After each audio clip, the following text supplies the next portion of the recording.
ерөөс чөлөж байгаа юм шиг. Тийм үү? Юу уучлаа. Залгууд ихгүй юу?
За та бүгдийн өдрийн амгалан гэрье. За бид бас энэ хэвлэлээр яваад байгаа нэг ташаа мэдээллийг залруулъя гэж та бүхэнтэй хуудсаж байгаа. Тухайлбал энэ оюут толгойн цахилгаан станц барих гэрэл зохицлоо гэдэг ийм ор үндэслэгийн мэдээлэл яваад байгаа залруулах яа гэж. За надтай хамт манай эрчим хүчний яамны бодлогын газрын хэлтсийн дарга Ирээ Үлзий оролцож байна. За мөн одоо 5 толгой төслийн нэгжийн захирал Бат Бэлгэнээр оролцож байгаа.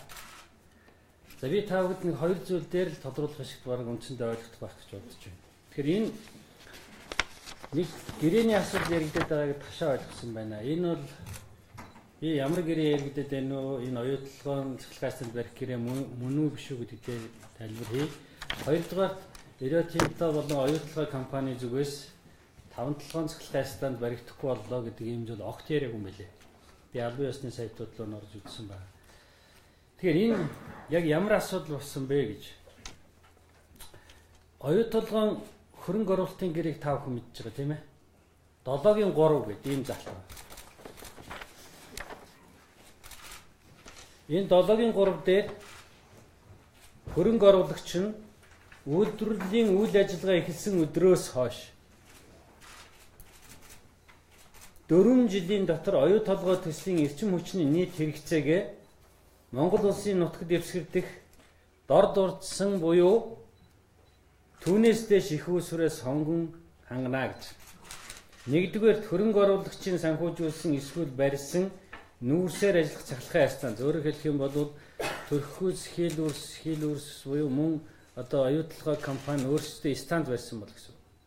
Хоёрт гурав дахь этгээдийн санхүүжүүлсэн эсвэл барьсан нүүрсээр ажилладаг цахилгаан станц. Гуравт Монгол улсын цахилгаан эрчим хүчний сүлжээ.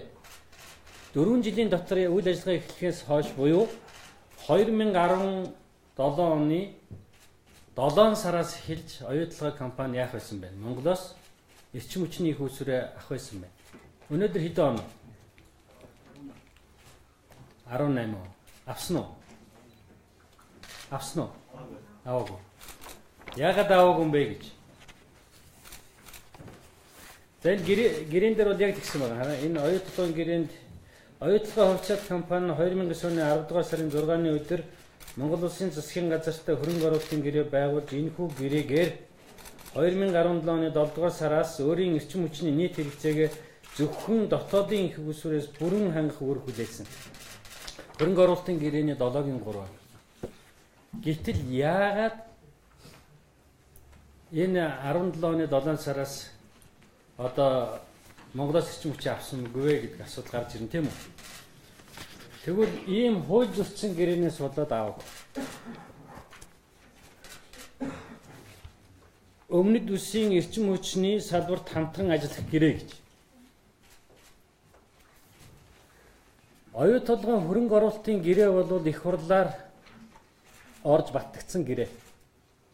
Энэ гэрээний альва заалтыг өөрчлөлтөө яг их хурл заавал танилцуулах ёстой. Гэтэл энэ өмнгийн говийн гэрээ гихчээр хөрөнгө оруулалтын гэрээний 7-гийн 3 буюу нөгөө 4 жилийн дотор Монголоос эрчим хүчээ авна гэсэн заалтыг төтгөл зүйлс энэ гэрээгээ. Тийм учраас энэ хууль зөрчсөн байсан учраас энэ гэрээг бид нар сая хүчиг болгосон байна. Энийг л яриад байна. Өөрөөр хэлбэл хөрөнгө оруулалтын гэрээний 7-гийн 3 энэ зааш. Оюу толгой тэгээ энэ 7-гийн 3-ыг одоо нөгөө төтгөл зүйлсэн заалтна. Талууд 5-7 цахилгаан станц төслийг хэрэгжүүлэх талаар хамтран ажиллаж байгаа болон 5-7 цахилгаан эзэн төслийг баригдад дуусгах хугацааг харгалзан хөрөнгө оруулалтын гэрээний 7-гийн 3-т заасан оюу толгой хязгаардсан хариуцлагатай компани үүрэг түтгэлзэн. Өөрөөр хэлбэл 4 жилийн дотор Монголоос аавна гэдгийг энэ гэрээгээр түтгэлзүүлсэн учраас өнөөдрийг хүртэл эрчим хүчээ Монголоос аав. Энэ саяын бидний цуцлсан гэрээнд хугацаа байхгүй. Магадгүй хэрвээ энийг цуцлаагүй бол энэ төсөл дуустал хөрөнгө оруулалтын гэрээний 7-гийн 3 гэдэг заалтыг түтгэлзүүлсэн байсан. Монголоос эрчим хүчээ аавна гэдгийг. За энд бас ингэж байгаа юм. Та нарт би тарааж өгнө.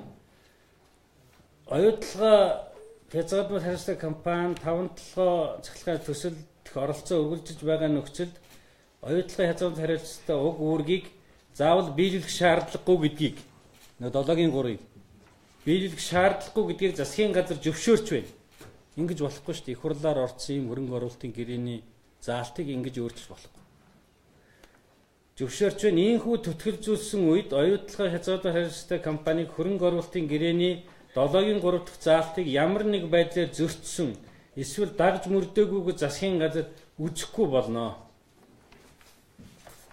Ийм зүйлийг хийсэн. Хууль зөрчсөн. Монголоос эрчим хүчтэй хөрөнгө оруулалтын гэрээний заалтыг энэнгээр түтгэлж байна. Тэгэхээр энийг л хүчин болгосон. Ойлгомжтой болсон уу? Тэрнээс биш оюутлагын цахилгаан станц барих гэрээг цуцлсан огт байхгүй. Тийм зүйл огт байхгүй. За хоёрт би энэ Туркуз Хийдүрс компани сайтаас албан ёсоор эдний хийсэн мэдээллийг авч үзлээ. Энэ дээр 5-7 цахилгаан станцыг зогсоолоо гэсэн юм огт байхгүй. Харин ч ингэсэн байна. Оюутлага Туркуз Хийдүрс Ирэтинтон хөрөнгө оруулалтын гэрээний хүрэндэх бүхий шаардлага биелүүлнэ. Үүн дотор оюу толгой өөртөө цахилгаан станц барих асуудлыг оролцуулаад гэсэн байна. Өөрөөр хэлбэл нөгөө 3 хувилбараас би түрүү хэлсэн шүү дээ. 3 хувилбараас болвол яах нь 4 жилийн дотор эрчим хүчний аавна гэж байгаа. Нэг нь болохоор оюу толгойн өөрийн санхүүжүүлсэн буюу өөрийн барьсан гэж байгаа. Энийгээ оролцуулаад одоо бүх эрчим хүчний байж болох боломжит хувилбаруудыг болоод авч үзнэ гэсэн. Өөрөөр хэлэх юм бол энэ гэрээ саяын тэр нэг өмнгийн говийн гэрээ гэдэг цуцлагчнаар яасан. Одоо тоолвор гэж хэлсэн. Одоо 4 жилийн дотор Монголоос эрчим хүч авах хэрэгтэй болсон. Тийм учраас тэр одоо бүх хувилбаруудаа болоод судалж үзнэ. Аль эсвэл одоо 5-7 нөгөө төсөл биш үү? 5-7 цахилгаан станцаас юм уу? Өөр аль нэг урдчилтын барьсан станцаас юм уу? Монголоос төвийн эрчим хүчний системээс юм уу? Өөрөө бариад юм уу? Өөрөө бариад гэдгийг оролцуулаад гэж. Одоо энэ үүргээ биелүүлнэ гэсэн ийм зүйлийг мэдгдсэн байлээ. Тэгэхээр энэ бол одоо манай хөрөнгө оруулагчийн зүгээс бол 5-7 цахилгаан станц баригдахгүй, оюутлахоо дээр станц баригдахгүй гэдэг зүйл бол огт яриагүй байна лээ гэдгийг одоо би бас та бүхэнд хэлэх байна. Энэ оюутлахын сайтаар гарсан. Энэ сайтуудыг та нар орж үзээд. Тэгэхээр албан ёсны эдний сайтуудаас та нар мэдээлэл авах ёстой гэж би ойлгож шít. Тэрнээс ш одоо ингээд энэ нэгний буруу орчуулснаас оюутлахын цахилгаан станц барих гэрээг цуцлаа гэдэг ийм цацчихж байгаа хөө шал худлаа юм цацчихж байгаа. Гэтэл энэ дээр тийм зүйл огт байхгүй шүү дээ. За энэ дээр юу гэсэн гэхээр бас л яг түрүү нийжлэх. Одоо ингээд оюут толгой хязгаарлалт хариуцлага компани эрчим хүчийг дотоодын их усраас хангах 2009 оны хөрөнгө оруулалтын гэрээгээр хүлээсэн бүх үүргээ тууштай биелүүлэн ажиллах болно. Оюутлын урт хугацааны хэрэгцээг хангах шийдлийг олж Монгол дахь дотоодын их усраас эрчим хүчийг хангах гэрээний үүргээ биелүүлэх нь бидний хувьд нэн чухал. Бид эрчим хүчний хамгийн сайн хөлбөр хэрэгжүүлэхийн тулд Монгол улсын засгийн газар болон бүх оролцох талуудтай хамтын ажиллагаагаа өргөжлүүлэх болно гэж оюут толгой хязгаарлалт хариуцлага компани гүйцэтгэх захирал Армандр Торрес мэдэгдэв. Ийм л зүйл байгаа юм. Тэгээ энэ дээр бол бас жоохон манай яг 5 толгой төслийн одоо энэ нөгөө цахилгаан станц барих төслийн нэгжийн дараагаар бас тодорхой би товчхон танилцуулах хэлэх чи. Тэгээд та бүхэн асууцууд асуугаа. За. Батлыг ер нь танаа төсөл ямар шатндаа явж байгаа вэ гэдгийг танилцуулж. За, та бүхэний өнөөдрийн амгалан байлгая. За, манай төсөл 2013 онд байгуулагдсан. За, өнөөдөр нийтдээ бол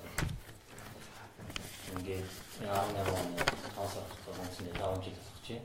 За, энэ хугацаанд бол энэ тоглоом цахилгаан станц төслийн бүх техник эдийн засаг болон техник эдийн засгийн эдийн засгийн болон бусад бүх судалгаа шинжилгээний ажлууд, за техникийн болон санхүүгийн зөвлөгөө бүх зөвлөгөөнүүд аваад өнөөдрийн байдлаар бол цахилгаан станцын үйл ажиллагаа эхлэхэд бол ерөнхийдөө бэлэн болцсон байгаа. За энэ үйл ажиллагаагаа хэрэг хөрөнгө оруулагч тал гол худалдаа авч болох Ирээдүйн тоогийн оюут толгой компани дээр компаниас батлан даалгах юм бол энэ хав буюу энэ 3 дугаар үйлрэл 7 сарын боломжтой болж байна. За тэгэхээр нөхцөл байдлууд ийм байгаа. За тэр өмнгийн говийн хөрөнгө оруулалтын гэрээгээд энэ оюут толгойн хөрөнгө оруулалтын гэрээний заалтыг өөрчилсөн хууль зөрчсөн гэрээг бол засгийн газраас бид нэр 2010 оны 1 сарын 31-ний өдөр бол цуцлахын зүйтэй ерөнхий сайд бол энэ дээр байр суурь илэрхийлсэн ба шүү дээ. Монгол улсаас эрчим хүч аваа гэж. Гэхдээ тэгэл ёстой шүү дээ. Би даасан Монгол улс юм бол тэгээ гэрээнийх нь үүргэнд байж байгаа шүү дээ. 4 жилийн дотор авах ёстой юм маань өнгөрөөд бараг 1 жил болох гэж шүү дээ. 2017 оны 7 сар гэхэд бол Монгол улсаас эрчим хүч авах ёстой байсан. Хичнээн хэмжээний эрчим хүчийг хятадаас авдаг вэ гэж. Одоо 100 гаруй сая доллар. 130-40 сая доллар. Жилийн. За, эх жилээс эхлээд гүний уурхай гэдэг ингээд хүчин чадал нэмэгдээд олборлт ихсээд ирэхэд 200 сая хүрнэ. Тэгэхээр ийм станцыг 3 жилийн дотор төлөх ийм боломжтой гэдг нь бол саяхан инээс харагдаж байна. 600 сая доллар 3 жилийн дотор гарч байна. Тэгэхээр бид нар ийм сайхан боломжоо энэ өмнгийн говийн хөрөнгө оруулалтын гэрээ гэдэг ийм зүйлийг сайхан бэлэг гэдэг хүн энэ засгийн газар хийж хайчаад улсын хурал танилцуулахгүй хууль зөрчичөөд ингээ явцсан байсан. Дубан гэрээг та нар мэдчихэж байгаа. Бас Дубан гэрээний л нэг жил ийм зүйл хийсэн байсныг бол Монгол улсын засгийн газар л өөрчилсөн. Засгийн газар бол Монгол улсаас эрчим хүч аваа гэдэг дээр бол тэр гэрээгээр хүлээс үүргээ биелүүлээл гэдэг ийм л зүйлийг бол ярьж байгаа. Тийм учраас бид нар бол өөрийнхөө талаас хүлээсэн бүх үүргээ биелүүлсэн. Оюут толгой компани ч гэсэн өөрсдөө станц барил шаардлагатай бүх зөвшөөрөл лицензийг олгоцсон байна. За мөн 5 толгойн цахилгаан станцын тэр консорциум ч бас бүгдийг нь олгоцсон байна. Та нар станц барь зөвшөөрлийг нь бол олголоо гэдэг. Тэгэхээр одоо өөр дөрөө барих үеднээс ахуу аль эсвэл одоо өөр хамтарсан 3 дахь хувилгаар гаргаж ирж энэ 4 жилийн дотор станц бариад авах уу гэдэг нь бол одоо энэ оюут толгой компани өөрийн сонголтын л асуудал. Засгийн газраас одоо хамаарах бүх зүйлээ бол бид нар хийгээд өгсөн байна. Нэг асууж. Энэ гэрээ цуцлж ийн гэдгээ засгийн газар мэдгэснээр гэрээ шууд 44 бус боломжгүй. Тэгнь. Тал хүлэн зөвшөөрөхгүй гэдэг нь заавал байхгүй. Яг одоо жишээлбэл би яг тэр заалтын чамд уншаад өгч.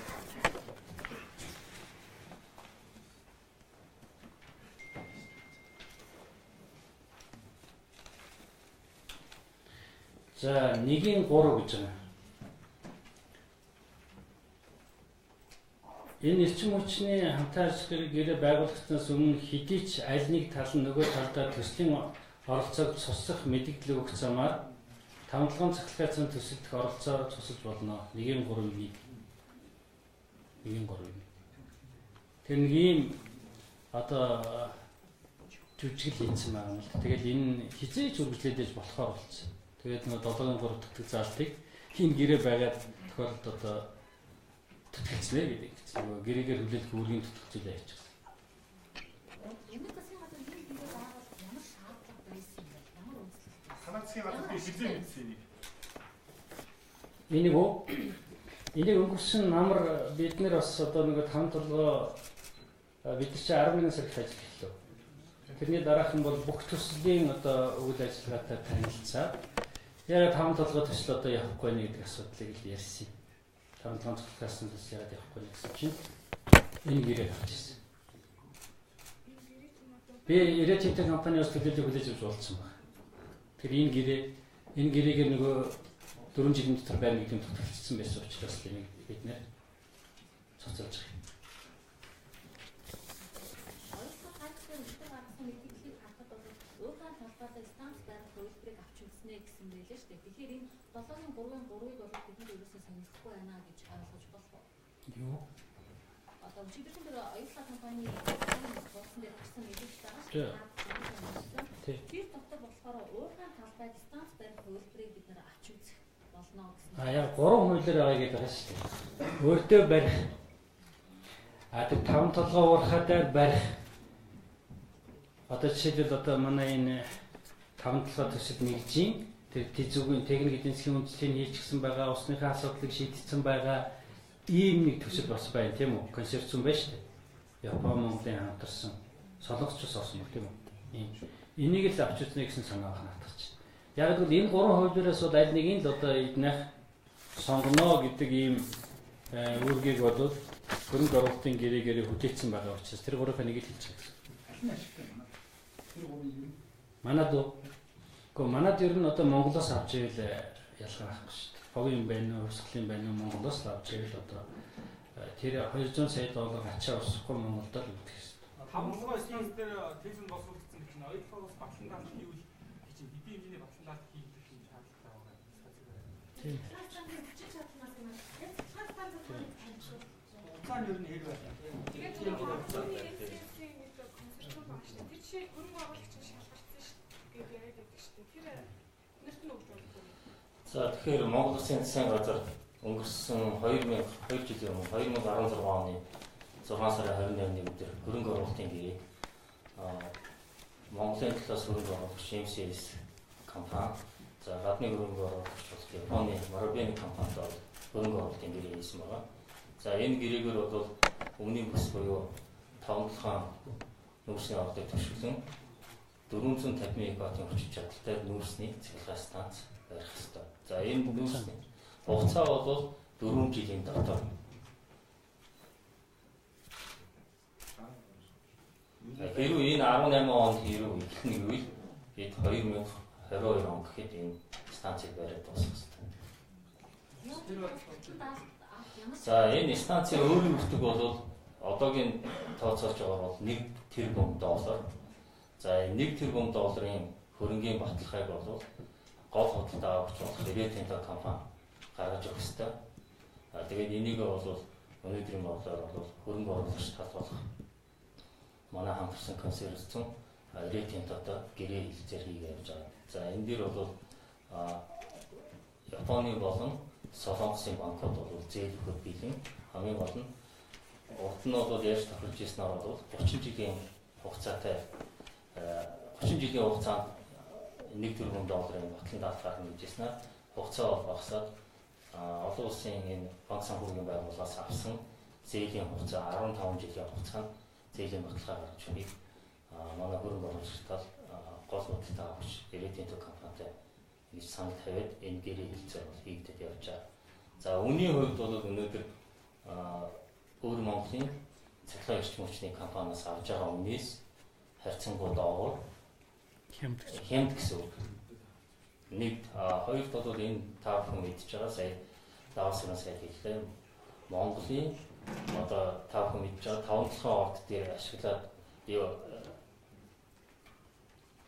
ордын эрчим хүчний нүүрсийг ашиглаад энэ цахилгаан эрчим хүч үйлдвэрснээр манай улсад болон манай улсад татвар болон бусад зүйлээрээ ялангуяа тэнд маш их олон ажлын хүч ажиллах гэдгээр давуу талтай юм аа.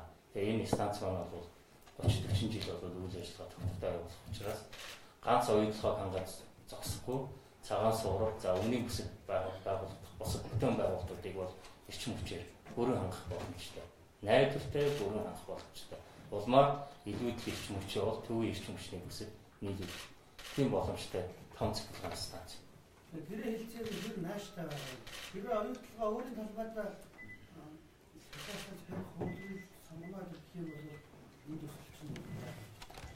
тэр болно шүү дээ. Яг л гэрээгээр нэг 3 хувилбар байгаа юм шүү дээ. 3 хувилбараа сонгох хэрэг нь бол ирээд юмцаа оюутлогоо компани байгаа шүү дээ. Тэр учраас өөр дээрээ барина гэх юм болно. Гэхдээ хугацаа одоо ингээд тоолбор хэрэгцсэн тийм үү? Сая бол нэг 7-гийн 3 чад үйлчлээд эхэлсэн шүү дээ. Тийм учраас энэ засгийн газрын одоо тогтоол гараад мэдээлэл хүргэснээс хойш бол одоо тоолбор ирээ явсан. 4 жил чинь нэг өдрөөр ингээд одоо явцсан байна. Тийм учраас 4 жил дотор өөрөө бариад одоо өөрийгөө хангана гэдэг бол бас нэлээд цаг хугацааны хувьд бол маш ахуй зүйл. Одоо жишээ техник эдийн засгийн үндэслэл хийнэ гэж эднийх бол хийцэн байгаа тийм үү? Тийм манай бүгд. Ингээд техник эдийн засгийн хийгөө. Бүх юм ихнээсээ юм гэсэн оюутлага хэрэг өөр дээрээ барих юм. Гэхдээ тэр 3 хувилбараас сонгох их нь бол оюутлага ирээд идэх компани байна.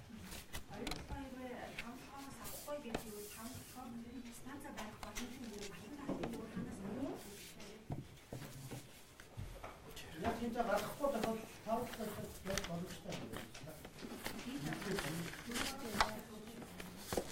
За тэгэхээр хөрөнгө бол олон улсын байгууллагаас манай хөрөнгө оруулагч бол ахад бол бэлэн хөрөнгө оруулагч талд бол зээл өгөхөд бол гадны банк санхүүгийн байгууллага бол нээлттэй байна. За ганцхан хөрөнгө оруулалтын хөрөнгийн баталгаан дээр л байж байгаа. Гэхдээ ирээд энэтэй бол өнөөдрийн байдлаар одоо манай энэ 5-7 цахилгаан станц ярих төслөөс бол төслөөс ямар нэгэн байдлаар татгалзаагүй энэ дэр бол хамтраад ажиллаж явж байгаа. Тийм учраас өнөөдөр одоо өөр дээрээ барина, манай дээр барина гэдэг асуудлыг бол би хэлж чадахгүй. Хамчсан бол үнийн хилцээ бол Батан даалтын хилцээ бол маш нарийн нягт уулзаад явж байгаа.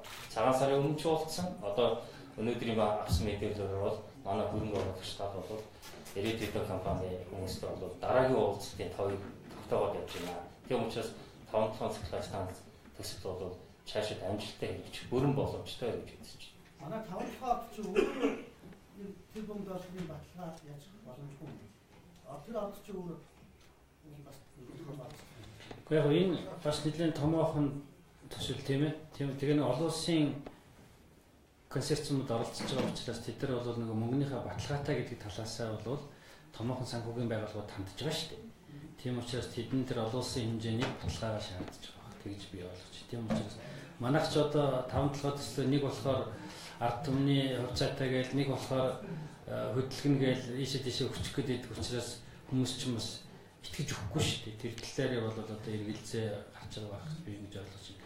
Ер нь хамгийн ашигтай төсөл юм бол та хүн бодлоо 200 сая доллараар одоо эрчим хүчээ хятадаас судалж авч байна шүү дээ. Одоо удахгүй 200 сая доллар хүрнэ. Тэр чинь 3-4 жилийн дотор л энэ станцаа нөхчгөр байгаа байхгүй. Тэгэхээр өмнө нь говь энэ дэр нэг төрөүний асуудал байгаа шүү дээ. Ахгүй гэдэг зүйл байхгүй. Энд чинь ингээд нөгөө 5-7 станц юм уу аль нэг станц гэсэн Монголын эрчим хүчний системд нийлүүлнэ шүү дээ. Тэр нөгөө хөрөнгө оруулалтын гэрээгээр Монголоос авах гэсэн учраас тэгэл одоо тэр Монголын эрчим хүчний системээс 4 жилийн дотор ахаас гараа байна.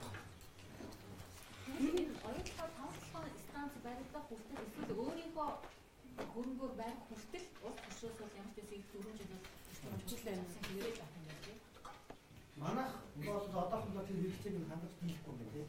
Манайх одоо энэ байгаа цахилгаан хүчийг өөр бол хангаж хийхгүй юм. Тийм. Одоогор бол тийм нөхцөл байдал байна. Яг гэвэл бид нар одоо ингээд ТЭЦ 3-ыг өргөх гэж байна тийм үү? 250 мегаватт. За ТЭЦ 3 250 мегаваттын хүчин чадал шинээр бий болно гэсэн. ТЭЦ 4-ийг бас 4 блокийн өөрчлөн 2 жил багтаагаад. Тэгэхээр 100 мегаватт болно. Тэгээд ирэхээр бид нар бол харин одоо бас Ер нь та нар одоо тэгтээ 4 жилийн дотор гэсэн учраас бас нөгөө тэднийх чинь нөгөө 4 жилийн дотор гэхээр бас тэдний чи өөрийн сонголттой хууль байгаад байна шүү. Тэгээ бид нар ярина л да. Манайх бол найдвартай хөөсөртэй болчлоо. Одоо та нар одоо манайхаас аав гэдэг ингээд ярих юмуд гарна. А гэхдээ 4 жилийн дотор бол тэднийх бас сонгох хөлбөртэй байгаад байна шүү. А 4 жилээс цааш бол байхгүй Монголоос л. Яг л гэрээ тэгээ хүлээц авч байсан. Энэ өмнөд улсын эрчим хүчний салбарт ажиллах гэрээг аль талын санаачлалаар байгуулсан бэ? Би байгуул болох юм байна. Гэтэ ямар ч гэсэн Монгол улс ашигтай биш гэдгийг л хэлж байна. Энэ гэрээ гинт хэрэг биш үү? Нэг талаараа бол тийм. Яг гэвэл их хурл танилцуулга байгаа тийм үү? Тийм. Яг л хөрөнгө оруулалтын гэрээ чи их хурл танилцуулгаж их хурлаар орсон гэрээ ш. Төрийн их мэдлийг одоо хэтрүүлэн ашигласан гэдэг заалтаар энийг бол одоо бас шалгах үндэслэл бол энэ гэрээнд бол байгаа шүү. Шалгуулах уу? Одоо чинь хаанхаа цэцлэсэн чинь энэ мэдсэхэн дарга төлөвлөс. Тэгэхээр энэ хүмүүс бас тодорхой хэмжээнд мэдчихэж байгаа гэдэг байгуулж байна. Болов гэж бодод байна. Эсвэл одоо засгийн газрын хоролдоо нь оруулсан юм бэл. Тэгэхээр бүгд л мэдчихсэн гэсэн. Тэгээ хариуцлага асуудлыг юу ярих вэ? Ялангуяа ер нь цаашдаа энэ оюутлага гэрээнд өөрсдөө оруулах асуудлыг ер нь энэ засгийн газар хэмжих. Маш чухал асуудал. Одоо ингээд Дубайн гэрээ хийхдээ бас их хурлд оруулаагүй явчихсан тийм үү? А мөн энэ гэрээг байгуулах бас их хурлд оруулаагүй явчихсан. Тэгээ ягаад хариуцлага хүлээхгүй юм бэ гэж асууад шүү. Үнэн л дээ. Хэрвээ хариуцлага хүлээхгүй байх юм бол энэ мэдцүүл гараал.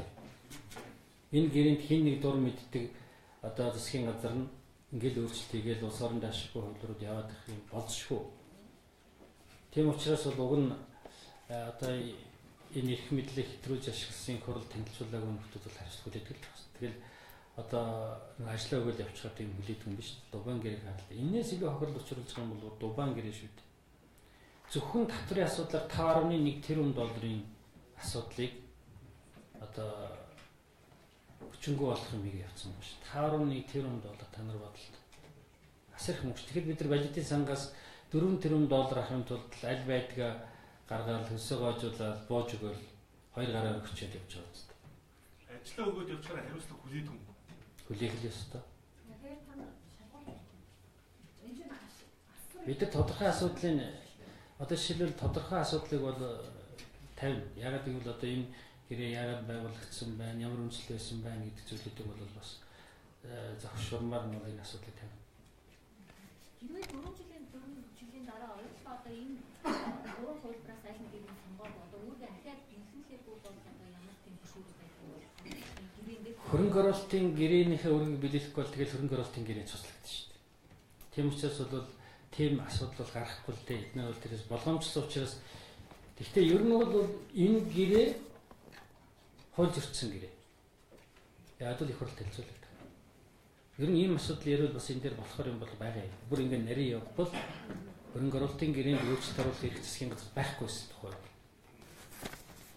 Тэгэхээр Монголын засгийн газар одоо энэ гэрээг бариад шүүх цагдаагаар явна гэж ойлгож байна тийм үү? Тэгээ чи хууль зөрчсөн байна гэх. Явах юм биш үү? Тэгээ цуцалсан юм чи. Цуцалсан шүү дээ бид.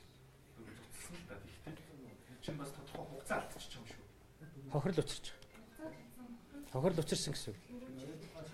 17 оны 7 сараас бол яах гэсэн бэ? Манайхаас эрчим хүч авах хэрэгтэй байсан юм тийм үү? Тэрийг л одоо байхгүй болгосон. За баярлалаа.